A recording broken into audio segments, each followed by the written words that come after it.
नमस्ते। श्री भगवान प्रदान करिथिबा आजिर शिक्षा। शारीरिक किंबा मानसिक दुर्बलता भयर कारण नुहे।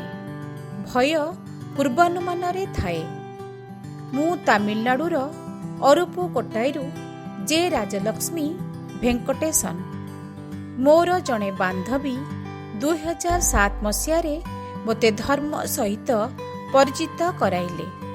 सेतेबेले मोर अनेक स्वास्थ्यगत समस्या रहुतिला। मोर वृक्करे पत्थर एवं रजनी वृत्ति संबंधी असुविधा थिला। जेतेबेले आमे एथिपाई डाक्तरंकु को परामर्श कलु मोर स्वास्थ्यावस्था भल नथिबार निरूपण हैला।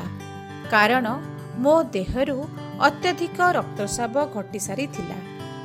तेणु मोते सीटी स्कैन करिबाकू कहागला।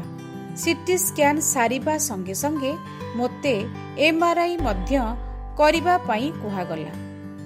समस्त स्कैन फलाफल को देखिबा परे डाक्तर मो यकृत फुलिथिबा एवं किछि मैला पदार्थ मो पित्तकोशरे जमा होई रहिथिबार आमकु जणाइले, जहा पत्थर रे परिवर्तित होई पारिबो।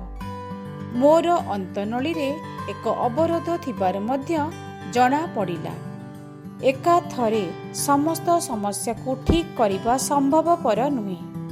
तेणु प्रथमे रजनी वृत्तिर चिकित्सा आरंभ करिबा पई आमकु कहागला।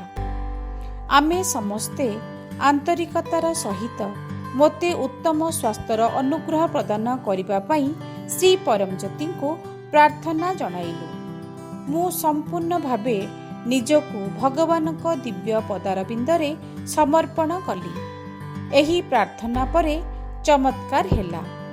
मोर समस्त शारीरिक समस्या बिना किछि डाक्तरी चिकित्सा रे आपे आपे भल हेबाकू लागिला। एबे मु संपूर्ण सुस्थ अछि एवं कौनसी प्रकारर औषध खाऊ नाही। एबे मोर पेटर सामान्यतम जंत्रणा भी नाही। हे आरोग्य प्रदाता परम ज्योति आमा भगवान, मोते संपूर्ण आरोग्यर आशीर्वाद प्रदान करिथिबारु मु आपणको असीम कृतज्ञता ज्ञापन करुछि। मु आपणको पाद पद्मरे चिर आश्रित होई रहिबी।